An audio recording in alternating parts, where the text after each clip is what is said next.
Okay. So I'll start. I feel like the last podcast we did was on the light. Since then, it's just been so busy, not like with work or anything, just a busy time for me. I don't know. I haven't really been doing a lot, but my mind is just constantly going about things I need to do, things I should be doing, things I am doing. And I've recently discovered anxiety. I've never Oh, really say it again. because we don't love that. No, oh my gosh. And it's like it's so weird because now that I've been experiencing it for a little bit, it hasn't been like I've been better now. I'm doing better now, but um again, I have an idea of like how people feel, when they feel really anxious or, when they're overstimulated. And I just never really saw it as like a real thing. I don't know. Maybe I just had that old mentality where it's like depression. What? What's that? But when it happens to you, you're just like, what the heck? Is there something wrong with me? And it's so weird because it's like your brain. So it's not anything like physical you can kind of do anything with. Like it's not like a band-aid. It's just something you kind of have to like work through. Um, but yeah, that's been my past few weeks. But it's been better, just learning to like, slow down, breathe, and of course pray through it, Um, like I said, a lot of this stuff is like out of my control.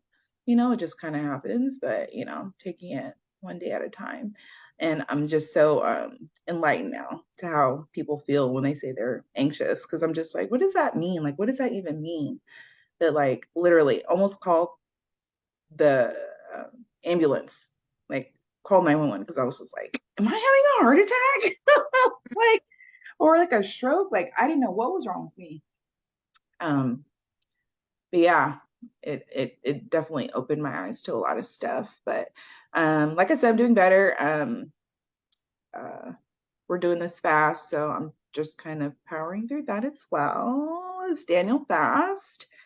Staying obedient, trying to, harness my temptations for you never know how much you want some coffee until you can't have it. Ah, yeah. I'm just like, Jesus, help me.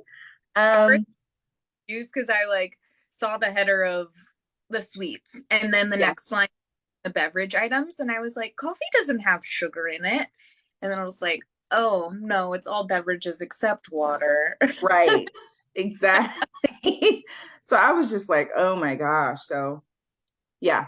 But overall, I am well, doing good, blessed and highly favored, and ready to tackle anything that comes my way. With God by my side, of course. Anybody else? Well, appreciate your vulnerability sharing. Don't like that you're in the anxiety. It's not fun, but in some ways, I do think it gives more empathy for other people who are experiencing that. And like, I think that it helps create stronger connections with people if you're willing to be open about your experience. So thank you. But I am sorry that you're going through that. I feel like a lot has happened for me. Just like I started a new job, which has been going fabulously, but also just busy. Lots of activities. So I'm working with the Blazers now, but it means games like 3 nights a week, in addition to other things. So trying to focus on like prioritizing myself, prioritizing my relationship with God, because I think it's even gotten in the way of Bible study on Wednesday nights. And I'm like, all right, no, we need to like reset priorities here and like figure that out. Um, I will say still heavy in grief, if not heavier in grief than I have been over the past like 5 months. So I might propose that as one of our future topics. But yeah, just trying to get through each day. I don't know, when you were talking, Janie, it reminds me the person I house sit for has a magnet on their fridge that says, "Give all your worries to God. He's up all night anyway." And I just often do that when I'm like feeling stressed. And I'm like, all right, yeah, no, what is worrying gonna do? I can't do much Exactly. with it. So here, help me through this, and I know it'll be better in the end. Yes. Thank you for sharing, Corinne. Oh no, hugs, hugs, hugs. Um, and I'm sorry, I didn't realize you were, when you mentioned grief, I didn't realize that has been something, or maybe I don't remember you sharing that. If you did, I apologize. Um, I'm taking it one day at a time, y'all. One moment at a time, one day at a time. Life is always crazy. Um, as you were all sharing, and I just think of points of connection. And Janie, when you're talking about anxiety, I just want to say I have lived that, and it is very real. Mm-hmm. Um, it doesn't have to be who you are, like, claiming it as, your own, but I just remember, and it's a constant, like, for me personally, like, it's a constant practice, right? Because I was such a workaholic. I only knew how to work. And I used to think like that's just my like work ethic and integrity, right? But like not having any balance as far as like enjoying life. Mm-hmm. And I remember I probably was working like 7 days a week in some capacity. Even on my days off, I would go in and work anyways because I just always felt like I was behind. I was always like, there was always stuff to do.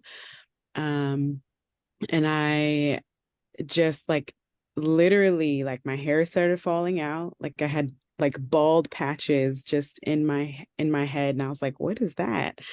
And I was at work one morning and like my chest started tightening up and it was like I felt like it was hard to breathe. Mm-hmm. And I was like, I don't feel right. Like, and I literally went to urgent care and, they were like, oh, it's called stress. And I was like, I don't feel stress. Like, like, and then of course they sent me to my primary and she was just like, yeah, you need to probably take a vacation. And I was like, I just came back from a vacation.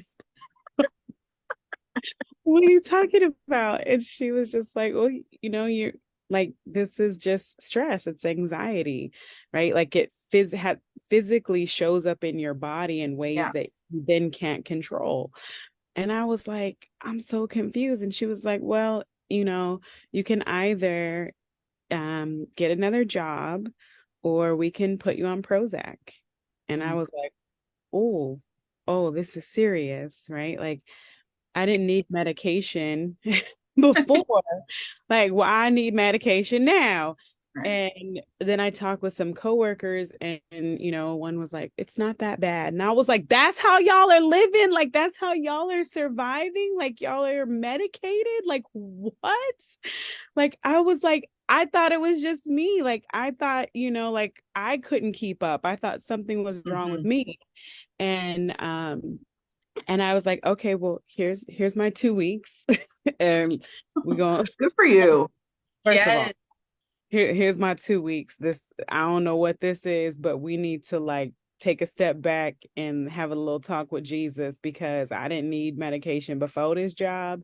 And let me like look at myself. And that's when I had to really lean in on the scriptures, right? But one of the things that like even, we know cast your cares on him for he cares for you. We know be anxious for nothing, don't worry about tomorrow, tomorrow has enough worries of its own.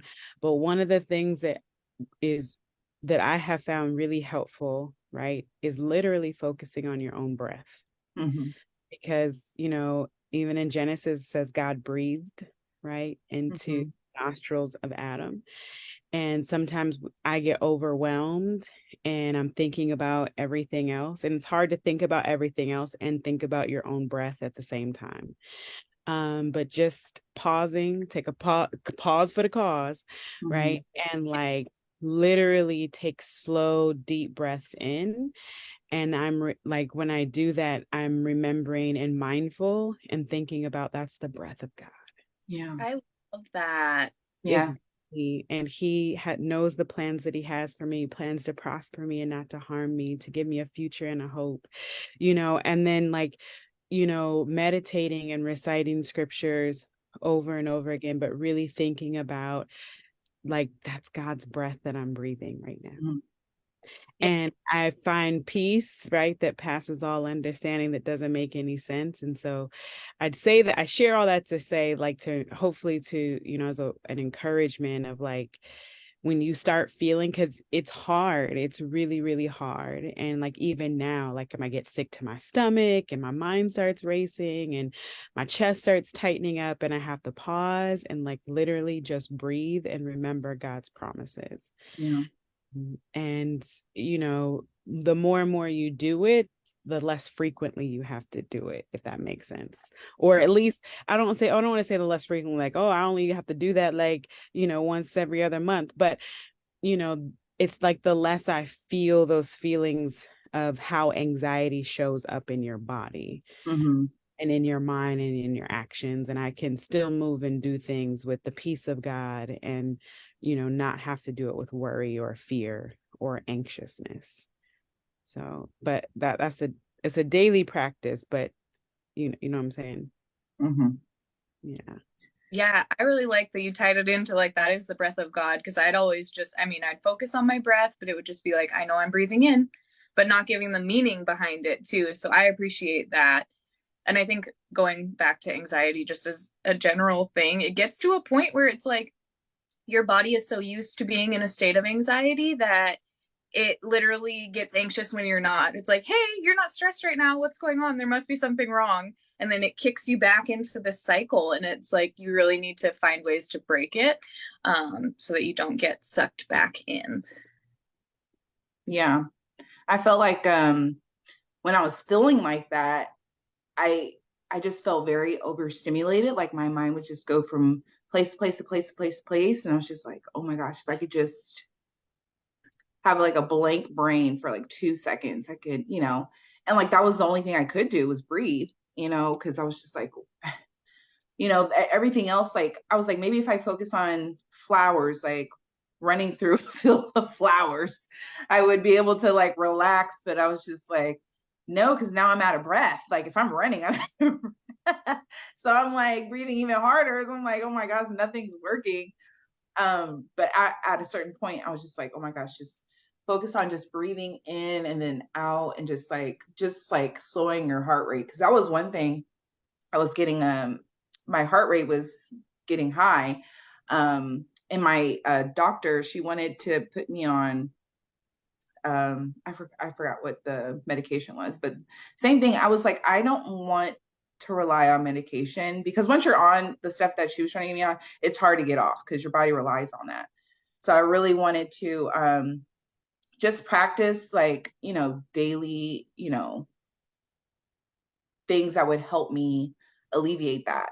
And of course, breathing was like number one, and just like praying, because I was just like, when I feel I'm starting to get overstimulated or very anxious, the first thing I start to do is pray, just like, Lord, remove it, just so it doesn't overcome me. Because like once it gets to a certain point, you're just like, it's like too much, and you have to go like sit in a corner somewhere, in a dark corner, and close your eyes and kind of go blank for a minute. And I really try not to, because like, it's not always convenient when you're at work. You can't always like, run off in a corner. But yeah, for sure, that has definitely been a big help. And it's just been a big eye opener, because it's such a scary thing. And knowing that people live with this, and severely, is something, just another thing that I thank God for, because you never know what your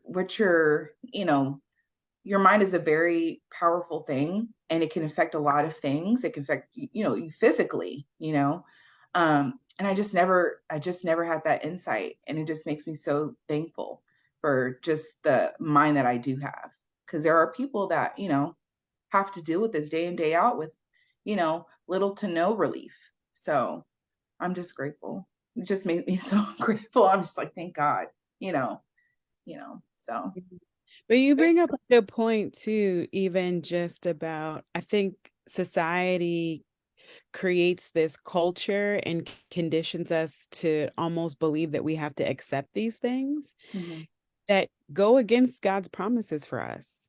He promised us a peace that passes all understanding. So we don't have to have anxiety, right? Like he told us to cast our cares on him, for he cares for us. He told us that he has not given us a spirit of fear. So like these feelings, right, that are very real, like we don't have to take ownership over. Like we don't have to use them as nouns and adjectives or part of our identities. And that becomes you know a really, I think, even in the church, right, like we have to consider, like, are we set apart? Like, are we different? Like, how are we differentiating ourselves, right, from the rest of the world and from culture, not just in our identity as a Christian, right, but we're human beings, right? We experience these things, but like if we're following Christ, he's our example. And even when Satan came to him, he spoke the word, right? And sometimes I feel like we forget that we have the authority to speak the word even over our own flesh, Mhm. right? And like when we start feeling that, like, no, you know what I'm saying? Like, but it's like tapping into God's promises and then speaking those promises over our own life and over our own mind and commanding our body to be in line with God's word. And that I think, and I'm saying that because I feel like that's like a pretty maybe hot topic or controversial issue even within the church, of like, how are we differentiating ourselves? And that's not to say, and I also want to give this too, that we don't need medication, because sometimes you might need that, right? And Mhm. I don't want to say like, oh, you need medication, you just might not have the faith. Like I want to make that clear distinction too, Yeah. like not that. But for some things, we have to consider, like, how are we challenging ourselves in the word to live according to God's promises for us? What does that look like? Mhm. Yeah. And I feel like that's why I didn't want to just go straight to that, because a lot of people just like, there's something wrong with me, I need medication. There are other things we can do to heal ourselves, before we get to that point. Of course, it's all, sometimes it's necessary, like you said, but what does your diet look like? What does your relationship with God look like? What are you doing each and every day that can be, you know, beneficial to making yourself better, getting a good night's sleep, putting yourself in a right state of mind when you wake up, meditating for a little bit, just focus on God's word. And, you don't even have to like go into a deep prayer. You can just sit and listen. And I feel like you should definitely make sure that you're putting forth your own effort, like you said, Tanya, to make sure you're doing the work, and you're not just sitting back waiting for, someone else to do it for you. So definitely wanted to do that. It's because I was like, no one wants to be on medication, because when it's just you know, it's a Pandora's box, and it's a scary thing, and you, for me personally, I feel like that wasn't my first option. I heard somebody talking about this. Like, we tend sometimes will go from one extreme to the other, and we'll go really deep and like super spiritual, right? Of like deep into prayer and fasting and asking God and praying and believing God for deliverance, right? But it's like you can't go and eat whatever you want, eat all the brownies, cupcakes, and sugar that you want, and then say, God, deliver me and heal me from diabetes. You know what I'm saying? Like, hey, how Help about me you? get No. my my six pack Yes, while I Lord, eat these deliver cookies. deliver me from the sugars, Jesus. Right. And it's like, but you don't need to pray that prayer. You just need to change your diet. Like God has already answered that for you, right? Like there are Mhm. certain things, like, you don't need to pray that prayer. You need to go for a walk. You know what I'm saying? Yeah. Get some physical activity. Like, you know, there's just certain prayers that you don't need to pray. You just need to actually do what God has already given you to do. Yeah. I don't Amazing.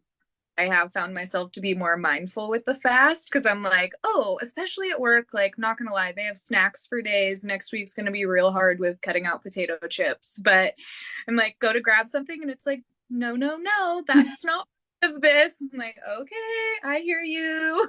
I'm being mindful of my choices. And yeah. Yeah. Definitely. I feel like that's definitely going to help too, because I'm like, you know, it's beneficial in a lot of ways, not just health wise, but you're able to, see what God has been able to deliver people from, and there are people who, I don't know if you guys listened to the church service today. I forgot who was preaching. I forgot his name. Forgive me. But he was mentioning that he couldn't eat for 3 years. He fasted for 3 years, but it wasn't because he wanted to. He had a feeding tube. He was in the hospital, and it's not always an option. Mm. So it's just like you have to be grateful for what God has given you. Some people don't even have the ability to eat, and it's just like, we're put in these positions where we have to give up a little to gain a lot, and it's still hard. It's still hard for us, so him saying that really put it in perspective, like, man, he didn't even have the option to even want to fast, he had to. And so it's doing something like this, he's like, you're if you're willing and able, it is possible. And I was just like, wow. It's like 3 years on a feeding tube. Like, I don't know how that would go, but God is able. But I think, we use these terms all the time, like fast, right? Hmm. But like, what does that really mean? If just because you're not eating chips, does that like, you know, does that mean anything for the fast? Is that Hmm. significant? You know what I'm saying? Like, if you're not replacing your time with food with prayer Hmm. and studying God's word, like, you just hungry, boo. You ain't, Yeah. you just, Oh no, I guess that was my point. It's like my mind immediately goes to God when I want to grab these things. And it's Yes. like, okay, like, thank you for steering me in the right direction. And when it's hard, you have to pray through that kind of thing. Like, not just with food, with everything. It's just kind of like, Lord, what do I do now? Like, I'm having these thoughts, like, remove them, like, bring me through this. And this goes for every kind of aspect of life. When things get hard, you don't just be like, well, you have to, like, use him as a vessel to get through it. And what I was saying, that when I'm fasting, it gives me the opportunity to kind of reflect on God, what God experienced when he fasted. And I'm just like, Lord, if you could do this, I know that you're able to do this. And it's just not food. It's like with life. If you're able to bring me out of this situation, then the next situation is going to be the journey, or the struggle is not going to be as hard, because he's done it before. When you know that God has brought you through things before, going through it again, it doesn't make it less hard. It doesn't make it, less hurting or hurtful for you. It just gives you the realization that he has done this for you. He's done it for many people. He has given you these promises to bring you out, and it gives you that remembrance, like, God, he's done it before, he'll do it again. So just bringing that back to the front of your mind, he's done it before, he'll do it again. He's done before, he'll do it again. um yeah, so that's what I'm taking from it. He's done it before, he'll do it again, he'll do it again. And it's temporary. These are temporary things. It's not like it's for the rest of your life. Like, these things are temporary. But um at the same time, I think that it could become like, okay, I've experienced this. Like, I was able to get through this and still find joy in things. Like, how can I move forward with yes, adopting some of those healthier eating habits? Or, like, how can I move this into my future? yes, yes. I'm trying to think of that scripture, about things that are temporary. I can't think of it, but you know what I mean. We'll look it up later. All things are temporary. Um, but awesome. I'm glad to hear everyone's in a space where, we can at least go to God with our cares. Cast your cares on Jesus, for he cares for you.